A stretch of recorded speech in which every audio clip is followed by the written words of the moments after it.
if John Wick hadn't worked, would you have felt like, oh, I never got to do? Yeah, I mean, I think we were laying it all out on the field. We didn't rest. Like we wanted, that was a small budget movie, and we wanted to make sure the stakes were high for us. Like we really wanted to be directors, and we wanted to tell these stories. And you only get one shot at your first impression, and John Wick was it. And I'm glad we delivered because it's been a really fun journey to continue telling stories and at this scale now. Prepare your ears, humans. Happy, Sad, Confused begins now.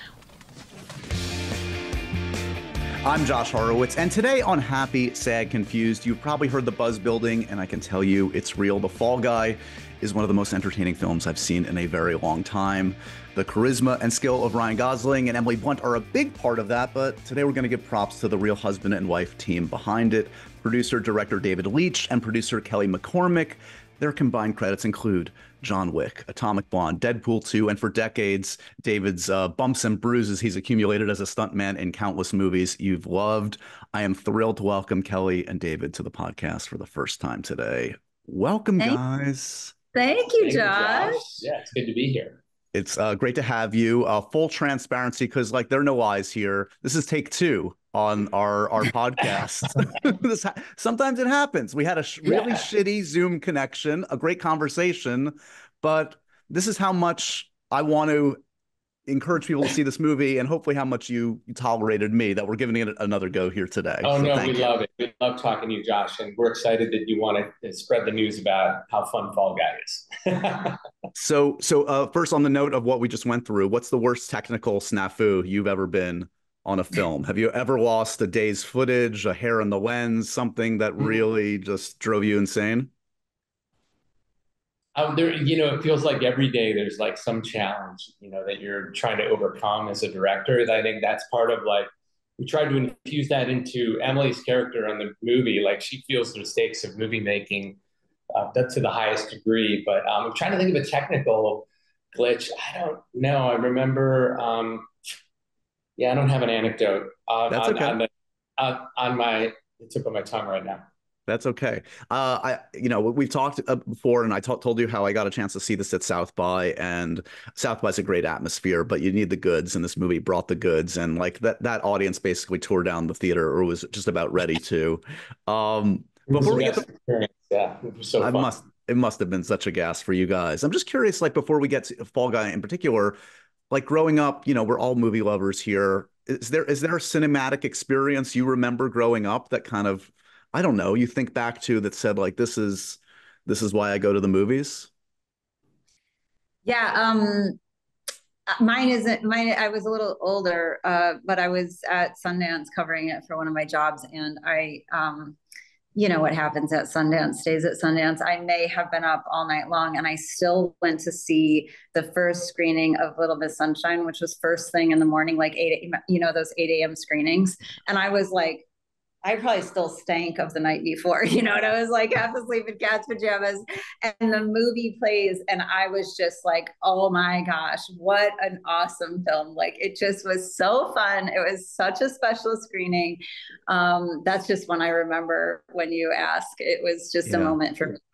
I totally remember those festival experiences. Yeah, I was there at Sundance seeing opening night of Whiplash, and who the hell is Damien Chazelle? What is this? And then just movies changed forever in that moment. Those are great. Yeah.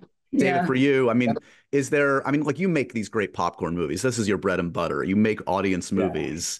I would imagine some of the blockbusters we grew up with, do any jump out at you that blew your brain apart? Well, they are sort of baked in the DNA of me as a filmmaker. I'm a HBO sort of the baby, and I remember getting HBO at our house and watching Lethal Weapon on a loop, because there was no parental control at that time. So watching Lethal Weapon and Die Hard, and those 80s, 90s movies that really affected, and again, obviously there are touchdowns for Fall Guy. There's elements of comedy and action and sort of great relatable character in the middle. And so, those are definitely I grew up on a dirt road in the middle of nowhere in Michigan, and there was a sort of, second play theater that we'd go to on Tuesdays. And then the weekends were for either a matinee, and it was like a double feature day a lot of times, but it was like, going to the big town, like 30 minutes away, to just spend the whole day at the theaters and see things like Romancing the Stone and, the Raiders, and just the most amazing experiences. I mean, it's why I wanted to get into the film business for sure. Well, as I've told you, you've made one of these that really recalls for me, like it brought me right back to when I was a kid watching those Richard Donner, Robert Zemeckis, Spielberg. I mean, really, it's just like a really satisfying, fun action comedy that doesn't get made like at all, period, anymore. And to see it done well is so pleasing as a movie buff. Because like, I mean, you must have thought about this. Like, we're just reminiscing about like what the movies we saw as kids. Like, there are going to be 12-year-olds that like see this 8 times, and it's going to kind of rock their world, and it's going to be kind of the first like, action movie that's kind of in their DNA. That's kind of what it's all about, isn't it? To get that. Yeah, our lawyer brought her 8-year-old to a early screening that we had like a couple of weeks ago, and he said, and he's quite he watches a lot of TV, and he writes screenplays. I mean, he's a pretty special kid, actually, like already has a penchant toward storytelling. But he said, that is the best movie I've ever seen, and I want to see it again and again and again. And it was so cute. It was so cute. I hope that there are many out there like Henry. I think there will be. Let's talk. Okay, so look, I grew up with The Fall Guy. I'm in that demo. I watched that show. I knew it. The name Fall Guy, let's be real, that's not the important part of this movie. I mean, at least the IP isn't important to this movie necessarily. It's a nice kind of Easter egg for folks of my age, I guess. But I'm curious, as you were developing this and putting this all together, like, was there a debate like, do we even call this The Fall Guy? Does it need, like, do we need the trappings of that movie? Like, how much do we need to lean into it or not? Yeah, actually, there was a big debate because it's a splits rights situation, which you never want when you're making a franchise. It means that television rights are somewhere else. So. I see. Okay. Yeah. Television rights are at 20th, and the film rights had fallen out of Warner, and they had remained split. So there was a big debate on if we needed it or not. It's such a great title, though. Just the. No, it works. Can you beat just it? That what it is. Yeah. It? For all the different meetings in our film. And then also just the TV series was a series that lit the fuse of a lot of stunt performers of David's generation. So to grab the title was kind of for legacy's sake, for those David's friends, and really, sort of like brothers and sisters in the stunt community. That came with a big responsibility to make sure that we did them proud. But it kind of felt like we couldn't let it go for those reasons. Gotcha. David, for you, I mean, being a stunt performer for decades, I mean, this is the culmination in many ways of like bringing everything together, all your skill sets in one movie. Yeah. And it's got to feel like a real privilege and also a responsibility, because this is like as unadulterated a love letter to what you've done for decades and that community that has almost never gets the light shining on them. I don't know, what's it felt like to kind of like have this opportunity to really like shine the light that never gets shown on these men and women? It's been feeling really rewarding and special, and a privilege, actually. I think to be able to come in and direct a movie about something that I know so much about, not only a stunt performer, but the behind the scenes world of making a movie, that just life, that, that whole world, like you don't realize, like when you direct, like how, you direct a movie about assassins, you're manufacturing the world, but I'm now directing a movie about stunt performers and the making of a movie. It's like, it's a gift, because I know there's just a well of anecdotes and minutia and detail that is just really fun to dig into. And yeah. I really love telling stories in this world. And look, it's been great to like celebrate stunts and sort of bring some more awareness to the artistry and, of what we create for people, what we create for cinema. It's really special that we get to highlight that in this film. What I would imagine this also does feel personal for that reason, but also, look, it is a relationship story. It is at its heart. That's why it works. The character is played by Emily and Ryan. And obviously you guys are a couple on it, for work and also just like in real life. So does it feel like when you see this film, it's a big popcorn silly movie, of course, but like, do you still see like aspects of your own relationship, personal lives, somehow that bled into this? I mean, I think so. I mean, I think you can't, we didn't fall in love on a movie set, but we fell in love in the movie business. And I think that, sharing the magic of movies is part of the thing that keeps us together, and like that brought us together, I should say, and probably keeps us together. And so I look at their story a lot like it's, our story in some ways, but that's me. I don't know how Kelly feels. How do you feel as the creative producer? I think that you're right that the movie doesn't work without the love story. I think you're 100% right about that. I think it was really awesome in focus groups at test screenings to hear so many people say, I want more of the romance. This movie, it's very easy, especially with an action director, to have the action take over and kind of topple the film with how amazing the action is. And without that sort of like in perfect, like really, sweep of a messy, modern, complicated love story, I don't think it would have resonated in the same way, and which is a huge testament to David's directing. He is an action director, and for him to have pulled off the biggest stunt in the show of telling a romance is very special to watch, and reminds me how amazing he is. I'm curious, the big deflection on whether your real relationship's in there. I noticed that, Kelly. Very smart. Very smart. All good. I want to talk about. I've never set him on fire. I've never set him not on yet. Not yet. Like. Gosling they're all amazing in this. Gosling's amazing in this. I love this era of Ryan Gosling because I feel like he was kind of like, I've always loved his work, of course, but like I feel like he's kind of, I don't know, opened himself up into like being the movie star that we know he is capable of being in recent years. And this is like just uses all his powers so well. Is this the first time you tried to develop anything with Ryan? And can you talk to me a little bit about how hard it was or not so hard to get him involved as a participant? Well, he was the first person we went to with just a pitch. And the reason why we did is because it turns out a stunt performer is one of the best underdog hero stories you could ever tell. They go to set, they risk it all every day, and yet their job is to hide their face. So it sets up this perfect kind of underdog sort of connectable arc for a character.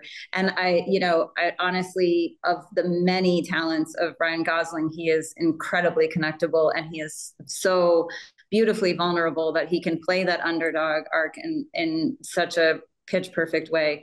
So thankfully he agreed, or else we probably would have just like thrown the whole project away. It does feel like he's like one of these few. One. Yeah, it does feel like he's one of these like actors that's smart enough, or it's in his DNA that he likes to, like, as much as he, I'm sure it's an ego boost to look cool and suave, like revels in being kind of the idiot and kind of being the, as you say, the underdog, and not being afraid to make fun of himself and use those gifts in a comedic way, which is really what makes him all the more damn charming. What a jerk. Yeah. Yes, well, he is, look, he does it all, for this one, we did it all for the audience. And I think the underdog story, the Rocky story, was one of the models, right? It's like, you want to root for this character. There's not a lot of action actors that could pull that off. Like Kelly said, the vulnerability and then the charisma, and like making him equal part wish fulfillment and fun to laugh at the same time. And like, it's a hard needle to thread. Yeah. But he's, again, like has so many skill sets. Speaking to the collaboration, when he came on board early on, he said, I would like to make this, if possible, these three things: a romance, an action, and a comedy, because I've done a lot of romance. I know what works. I've done comedy. I'm feeling really strong at it. I just did this action movie. I'm going to take another swing at it. And I believe that if we put all these into this film, it could be really entertaining for the audience, and I can use all the tools in my toolbox and be this character. So then we started to write with that in mind and for the tone. Like that was really sort of something he laid down early on. And he's very aware as an actor of like what he wants to do and what he's good at and how to make it work for the audience. David is one of the most collaborative directors maybe in the world. He is so nimble and flexible and sort of like, knows the pillars of production, and knows some core things that he wants, but then allows for this flow and sort of demands a partnership. Ryan is somebody who is like, more is never enough anyway also. And so it's like more and more and more and more and more and better ideas. And so they're beautifully coordinated that way, where it's like, they just want to make sure that they're ringing it as tightly as they can to get the best out of every syllable, let alone every word. And that was a beautiful partnership to watch, and watch evolve, and then allow for the movie to be evolving along the way too. And then Emily just kind of compounds that in a sense. And what's beautiful about her is she's a bit of a divining rod, where she knows exactly where she wants it to be and land for her moments. And it can flow around her and she can flow with it, but she's going to say, these are the things that really work along the way. She's very confident in that way. And that allowed for this beautiful combination of just real gifts and skills, with storytelling and crafting characters. You know when you're at a family gathering and you feel the need to bend the truth to impress a loved one, an aunt, an uncle? Yeah, the job's going great. Yeah, the relationship's going great. You're bending the truth just to make it all more comfortable. That should not be the situation in your doctor's office, guys. You should not have to feel like you are cutting any corners. That's why our sponsor, ZocDoc, is so important. This is the place where you can find and book doctors who will make you feel comfortable and actually listen to you. And we're not talking about just a few doctors. They have tens of thousands of doctors with verified patient reviews, so you can make sure the vibes are all great and you're always comfortable with that very important person in your life. Yes, your doctor. With ZocDoc, you've got more options than you know. Plus, you can search by location, availability, and insurance, so there are literally no compromises here, because with ZocDoc, you've got all the options at your fingertips. ZocDoc is a free app and website where you can search and compare highly rated in-network doctors near you and instantly book appointments with them online. If I needed a doctor, ZocDoc would be there for me. Go to ZocDoc.com/happysad, download the ZocDoc app for free, then find and book a top-rated doctor today. That's ZocDoc.com/happysad. ZocDoc.com/happysad.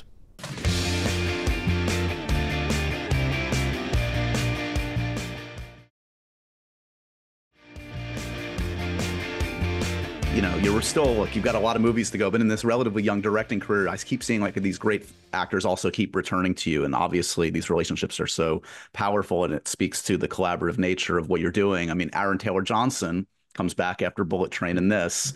And, a lot of what we were just talking about, Ryan, I feel like could apply to Aaron too. Like a guy that's like movie star, of course, has the physicality, unbelievable, but is just willing to kind of like fuck with it and tweak it and make fun of himself. And this character is so bananas and such like kind of like the perfection of like asshole actor, movie star. I mean, and I know people are going to say, and let's just put it down for the record, he may sound like Matthew McConaughey. It's not Matthew. We love Matthew McConaughey. We love Matthew McConaughey. Well, he was playing, that's only the space cowboy character that Tom Ryder is playing where you hear that. Right. And I think it's really, it was this choice that he was talking about of like how he could do something that was equally good and bad as Tom Ryder's performance, and so it is equally sort of like over the top, but it's actually really a good sort of like cowboy swag. It's cowboy sort of like tang. So I don't know. Twang. Yeah. Twang. Right. So it was, it's fine. There was no disrespect to that. I think his whole him signing up was such a bold choice for him, and so exciting to us. You know, he's supposed to exhibit toxic celebrity, right? And what better villain than that, kind of, you know, because it's pretty gross. And then he took it to 11, and he took it and gave it such character and swagger and awesomeness. And we're just so thankful that he joined us. So is Aaron Taylor Johnson your pick for Bond? He seems to be the front runner at the moment. He's our pick. We know nothing, but he's absolutely our pick. You know, we hope, like, I mean, again, like, they got to do what they got to do, but like, if they need any resume, you know, they could call us because he's amazing. I mean, and if they want to make it a package deal, you're available. We're available. You're probably not available, actually. You're very busy, but you would make yourself available, I take it? We could, yeah, make ourselves available. We would direct a Bond with Aaron Taylor Johnson in it. He's amazing. Like, we never really got, like, in terms of his action prowess, like, I feel bad. On Bullet Train, we got to do a little bit of stuff with Brad. We had the one fight scene with Ladybug, and, you know, he does a little bit here, but not much. Like, he is so talented physically. Like, he would make the best James Bond, and he's such a great actor in creating characters. So and like, we'd do anything with Aaron. And so looking forward to more collaborations with Aaron. It's look, there's a lot is opined about kind of the bad trends in movies and the stuff we don't get to see. But one good trend, and Fall Guy continues that, I feel like, is that audiences seem to be responding to practical effects whenever possible, right? I mean, you look at, Mad Max, there's some CG there, but there's a lot of practical stuff. Top Gun Maverick, obviously. I'm sure you guys did everything you could practically that you possibly could. I'm curious, like, from like a producer perspective or a director perspective, like, is practical more or less expensive than CG? Is it that much harder to do it practically? It depends is the answer. But, you know, like by the way, Everything Everywhere All at Once is a really big deal of practical action. But we did, you know, our smaller films don't have the CG budgets to be able to do the kind of action that we're doing in those with a lot of CG. Our smaller films like Nobody, Violent Night, the one we're doing with Keyquan now. And so you have to capture a lot in camera, and it forces sort of like those muscles and those skills to be at the top level. You know, for us and David in specific, like, you know, practical action is back, you know. I mean, by the way, it's back in John Wick too, you know, like such a huge reason, I think, why that has such a huge following is a lot to do with how connective the action is. But, you know, this one allowed us to do a certain action that, you know, would often be taken over CG. Is it more expensive? Is it less expensive? It's marginal, to be honest, but the sort of euphoria of doing it, of giving these stunt performers an opportunity of, you know, making their dreams come true, and of the energy that I think is reflected within the film that then I think permeates into the audience is worth it for us, for sure. Totally. You mentioned John Wick. David, I first met you on the set of John Wick, actually, the first John Wick, which was at the time no studio. It was part of it, at least, was being shot on a Brooklyn soundstage. I visited you guys, you and Chad and Keanu.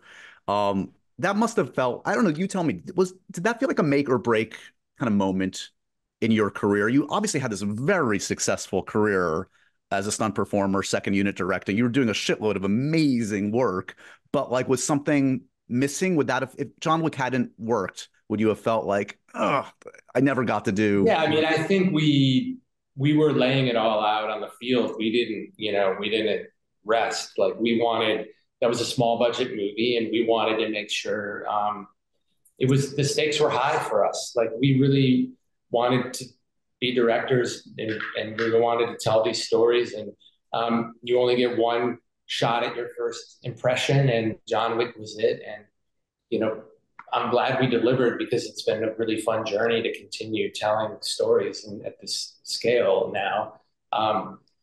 So yeah, no, believe me, it was a lot of stakes. And, you know, when we screened it, it was really funny when we screened it for the first time to buyers.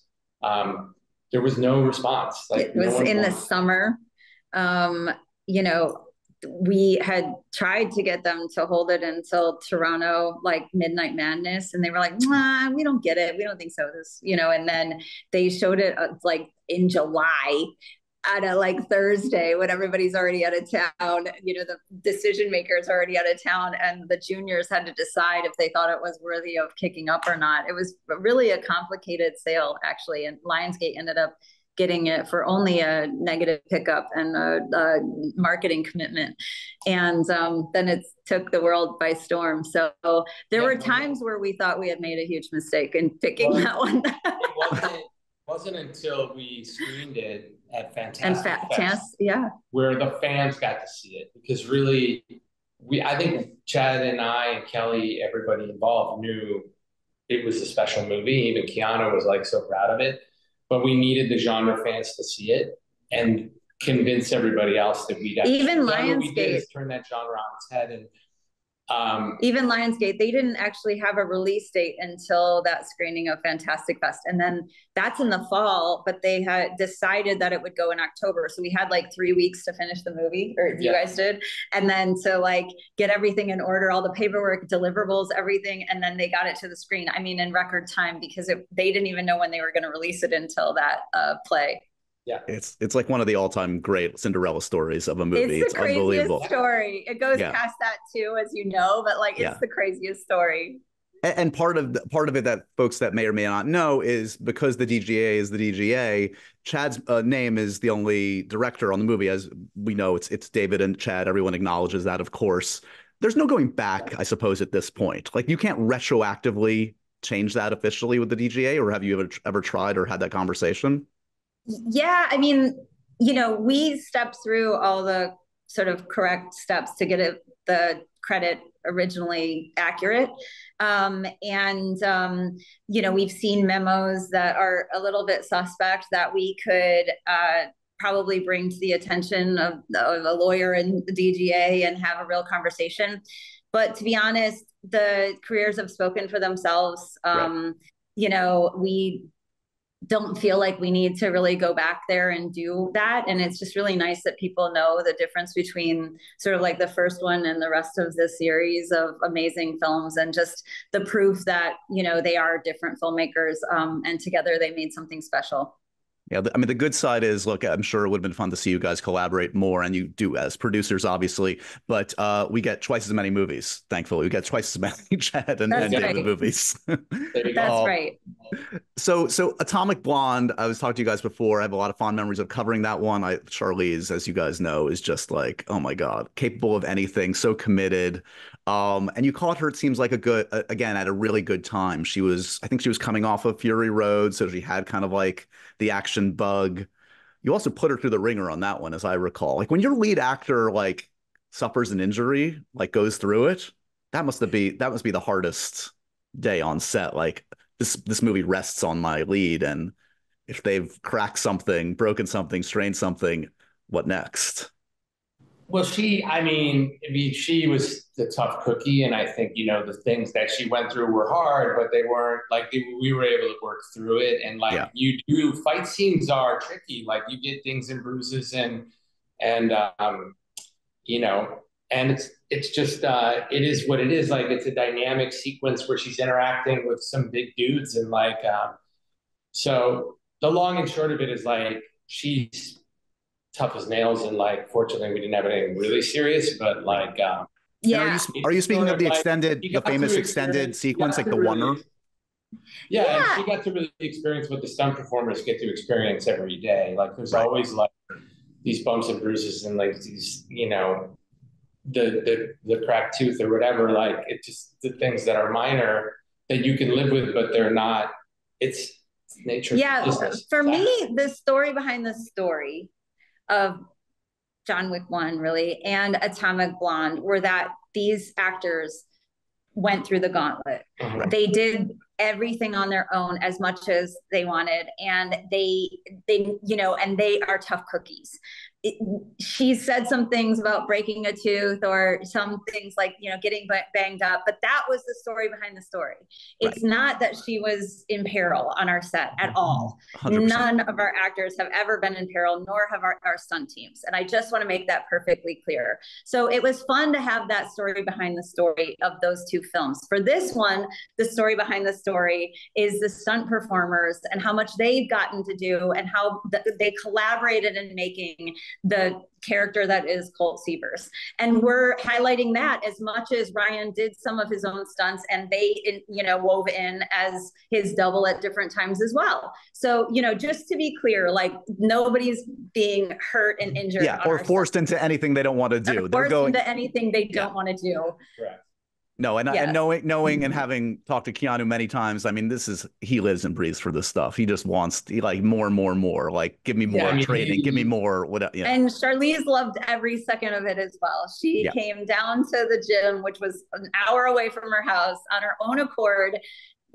Just to sweat it out with the guys and grit it and just prove her grit, which she has in spades, and she's amazing. But she was not in peril. Deadpool 2 I want to hit upon because this is the first time you're kind of playing in somebody else's sandbox in a big way, and that has a lot of like pluses and some hardships, and like you want to like honor the material and make a lot of people happy in the studio, etc. Did it feel like a good fit? Did it feel like are there happy memories of doing that, or I guess what are the lessons of like when you get into IP from something like that? Well, can I tell the funny story is David actually met with Ryan over getting to do like a mutant X-Force story. And their first meeting was over maybe the next movie and directing X-Force. And it turned out that it was really just an audition maybe for Deadpool 2. So then you had already gotten them hooked and they fell in love with one another in this meeting. And then it's like, oh, but Deadpool 2 is available first. Do you want to do this Deadpool 2 with me? And then David's like, how can I not? Like, this is too cool. And so that's how we got roped into like taking on such a big IP. Just by roped, we mean got the opportunity. Yeah. I mean, come on. I mean, to get to play with those toys and that character, unbelievable. Yeah. I was a huge fan of Tim's and Brian's first one. And like the irreverent comedy, I love it. So, and I was a fan of Ryan and Van Wilder. Like I love peak Ryan. Like, so I love my Ryans, I guess. So it was just really fun. So it's fun. Like, it was really good to go to comedy camp with Ryan. And I think hopefully we surprised each other with our comic abilities and like our sensibilities. And it was really a great match. Like we had a blast and I learned a ton. We'd love to do more with them. Yeah, I think the truth is we were a little naive, right? We didn't really realize how big of an sort of obstacle doing one that sort of compared at all, because the first one was so big.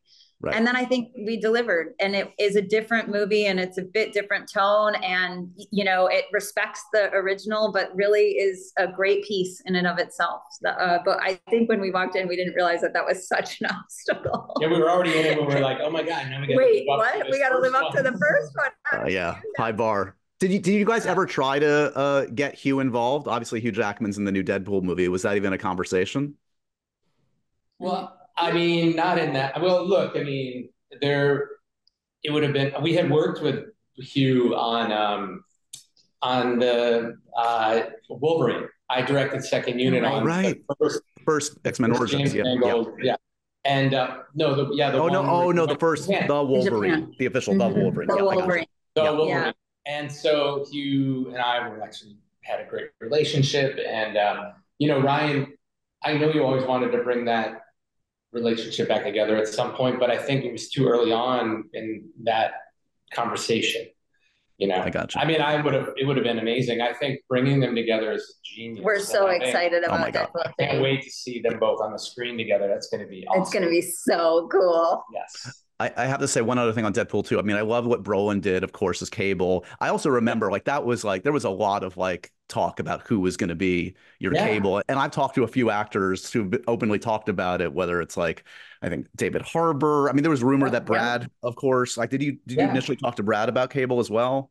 Yeah. Yes, we did. We went to pitch Brad. Ryan and I went to pitch Brad, remember? Yes. And we had he was intrigued. Concept art, and he looked really cool as Cable, by the way. The concept art is awesome, man. It's sort of how the cameo, the Vanisher cameo came to life, because it was really like, I think he had entertained it for a bit, and then, you know, schedules wouldn't allow it to happen, and so he came in and did a cameo for fun. Yes, and then it was Michael Shannon for actually a long time. Michael Shannon is my spirit animal. I'm obsessed with Michael Shannon. He can do so cool. And then we got to work with him in Bullet Train, which is awesome. Yeah. And he was amazing. Yeah. Yeah, that's one of those roles that, like, I mean, yeah, again, Brolin, amazing, but you know, a lot of different spins could have been great too. But it's what I love. I do. I'm a sucker for those what ifs. And that other what if that I did want to bring up for Bullet Train actually was that Gaga was in the mix, I guess. And it sounds like you was in the mix. You were pretty down, like she was in, as I take it, for the. We were down the road pretty far, and I think that it got complicated with her schedule with the movie about the fashion designer. House of Gucci. Yeah. Gucci. House of Gucci. Yeah. It was like, Sorry, we're so in Fall Guy world. It's all good. So it was hard, like that, and then the schedules didn't work out, and so, you know, we really had a lot of schedules to juggle, and so it didn't work out. But we were so lucky to replace her with, you know, who we got to replace her with, which was like such a coup for us to. Yeah, if you're gonna have to settle for Sandra Bullock, you're doing something right. You're doing okay. Yeah. This show is sponsored by BetterHelp. I have a question for you guys. How is your social battery right now at this very moment? Are you feeling drained? Are you teeming with energy? Why are you feeling the way you're feeling today? What's the right amount of socializing for you? Do you need to recharge? Do you need to be around people? Do you need to be by yourself for long periods of time? Therapy can give you the self-awareness to build a social life that doesn't drain your battery, that is healthy for you. Therapy can be so helpful. It's helped me, it's helped my loved ones, and it can help you. So if you're thinking of starting therapy, give BetterHelp a try. It's entirely online. It's designed to be convenient and flexible and suited to your schedule. All you have to do, and they make it so easy, all you have to do is fill out a brief questionnaire and you get matched with a licensed therapist. Plus, if the therapist isn't for you, all good. You can switch therapists at any time for no additional charge. BetterHelp makes therapy easy. It takes that stigma away finally. Find your social sweet spot today with BetterHelp. Visit BetterHelp.com/HSC today to get 10% off your first month. That's right. BetterHelp, HELP.com/HSC. Give therapy a try today.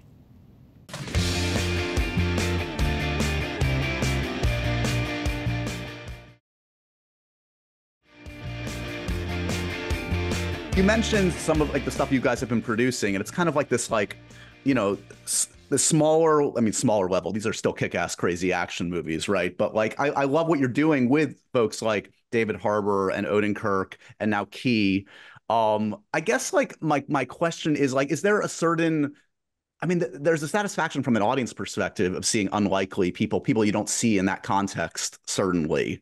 Is that something that you always kind of have an eye on? Like, this is an actor I really respect and love. What would it look like to put him in this kind of context? Yeah, I mean, look, David always wanted to, when we first started working together, he was always like, I want to be the place where we make action heroes and, you know, be able to kind of like prop up somebody and they go and do action for the rest of time. And the more unexpected, the better. And so those movies are the ones that are making that dream come true.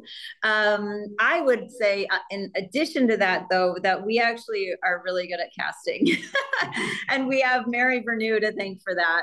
But it's this you could have, as you may know, the Fall Guy was around for a really long time. Dwayne Right. Johnson was attached, a lot of like sort of more typical stunt performer type action stars were attached. And we went first to Ryan Gosling. And the idea that he is athletic and all the things, but really doesn't scream action hero is one of the reasons why he's so perfect for the role.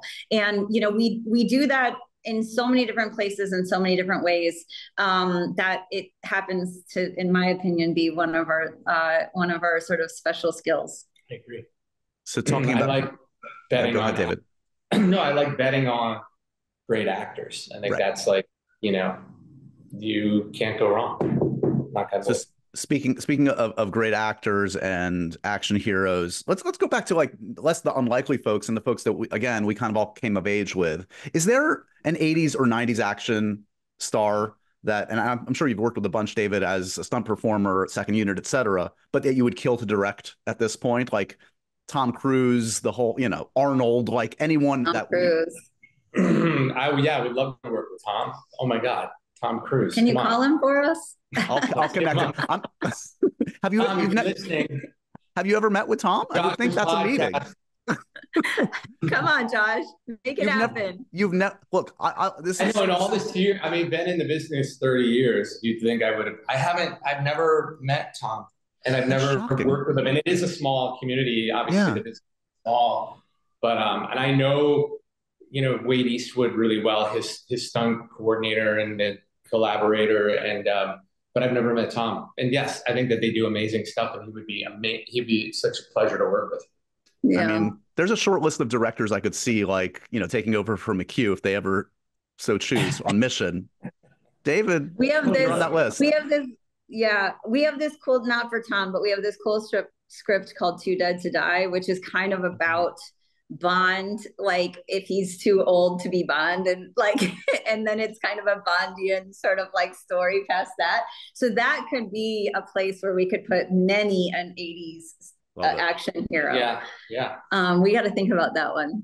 You guys are in this amazing situation. You have been for years, but like, again, coming off of Fall Guy, you're getting a lot of opportunities, I know. Like, and I guess I'm curious of like how you're managing the privilege of choice right now. I mean, there was talk, and I think it was real talk, it sounds like, David, that like you were in the mix for Jurassic. There were like 4 days where it sounded like you were directing the new Jurassic Park movie. Is that a tough thing to kind of figure out? Like, yeah, Jurassic's amazing, but then in your heart of hearts knowing it's not the right fit at the right time. Yeah, I mean, you're right. You said we have the privilege of choice, and that's daunting. It's daunting, and it's true. It's true, though. I think we've sort of earned it in terms of like the movies we've made and like the success that they had, and hopefully the continued success. Knock on wood. But to be asked to be in those worlds, you want to always take the conversation seriously. And I think we are creative and can find our ways in to a lot of things. So it was a really great conversation to have, and like to be in talks with Steven and Frank about that franchise that's so dear to us.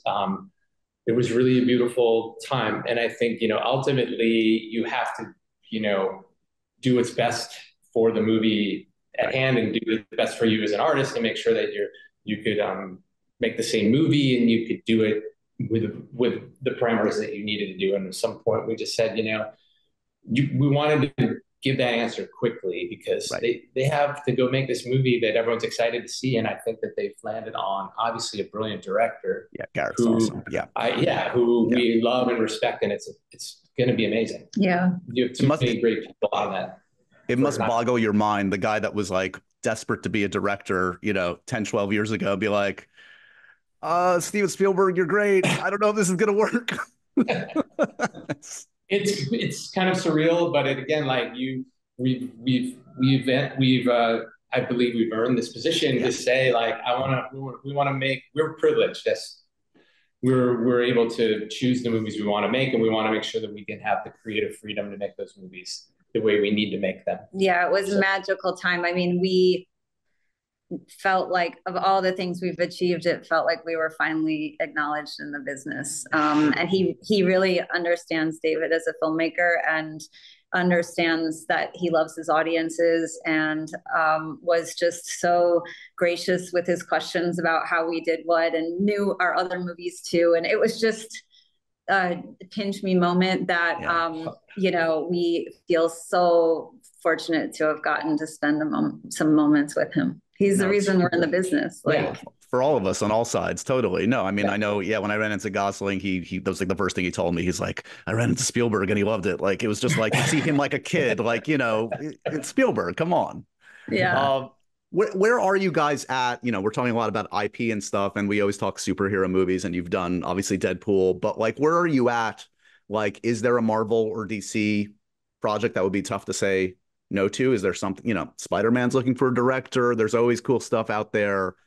We're open. I mean, I think, you know, David has proven that he can, you know, get into the world, further the world. He's also proven that he can spin off the world. He's also proven that we can do originals that feel so unique and so special that they might have the fuel to become franchises and countless times. And there's nothing we will say no to until we know that we can't make it ours, if that makes sense. And so just truly open, but it has to feel like something that he can put his stamp on, and that, you know, that we're all making the same movie while we do it, because we always like a harmonious experience. Are you? And I think, you know, I understand that. I always wondered why it's a blessing and a curse that I can find my way into. Oh, it's so annoying. All these things, like, I know. Can you have a narrower, like, just be more? I know how to do it. And she's like, no. But I have a way in. And I sort of figured it out. It's like so much of my career was a second unit director. So you're like not directing the movie because it's your passion. It's like it's a job you've been hired for. You got to find your way in and like find why it's important to you and like make it better and amplify it. And so sometimes you look at these projects that come in and you're like, I know how to find my way in, make this thing and amplify it. But you also have to make sure now it's that next level of stuff. And that's why it's great to have a partner where it's like, it has to be the one for you, and because you're going to be living it for the next 2 years. And like, I think that's really where you have to. It's interesting. He didn't really find his way into Bullet Train until we were well on. Like, can I tell this story? Yeah. Like David had this hope to be doing Violent Night actually for a moment, and we were trying to find the right actor, and we had gone to somebody the same week that Sony came and said, you know, Brad has heard about Bullet Train and he would like to read it this weekend. And we were like, hold the phone, it needs a rewrite to make sure that he understands where he's at in the movie, because in that, it's one of my favorite things about the film is that he is actually just there accidentally, and it's really Hero's movie the whole time, which I think people even miss because Brad Pitt's so big, he's such a big character. But like, it's true. It's like, it's not really his movie. So we were rewriting, and Zach Olkowitz wrote a draft in record time, literally overnight. That was so good. We were like, oh shoot, we have to give this to Brad Pitt this weekend. We don't have any other excuse. Amazing. Turns out the other actor passed on Violent Night. Brad says yes to Bullet Train, and David's like, I guess I got to find my way into this thing. And what a full circle moment. I mean, an amazing. Then he crushed it, and it was his. Then it became your favorite movie you ever made. Yeah, I mean, yes, for 1,000%. So I knew there was enough there, but you're right. Like, that was sort of the defining moment. It's like, oh shit, now I really have to turn on all of those skills. For you, it was like, how do you find the heart in these characters? Because they were all bad. And then the truth is he made them all so warm and beautiful that you loved them all. And that was what he had to do to find his way into it. So that was what was beautiful about you finding your way into it. It was hard. It was hard for me to find the humanity of them. That was always my critique of it. And then it's funny now when people watch the film, they're like, I love the love story between Lemon and Chanfrey. They're so beautiful. That wasn't in the original. Oh, you connected these characters. Yep.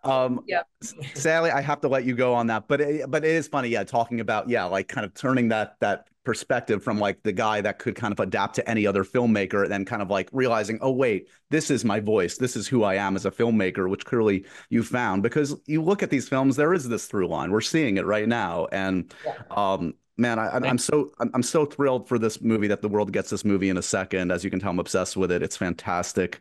Everybody should check out The Fall Guy. Kelly, David, you know I'm a fan. I'm always here for you. And congratulations on this one. Enjoy the ride. Thank you, Thanks, Josh. Josh. It's such a pleasure. Thank you so much. And so ends another edition of Happy, Sad, Confused. Remember to review, rate, and subscribe to this show on iTunes or wherever you get your podcasts. I'm a big podcast person. I'm Daisy Ridley, and I definitely wasn't pressured to do this by Josh.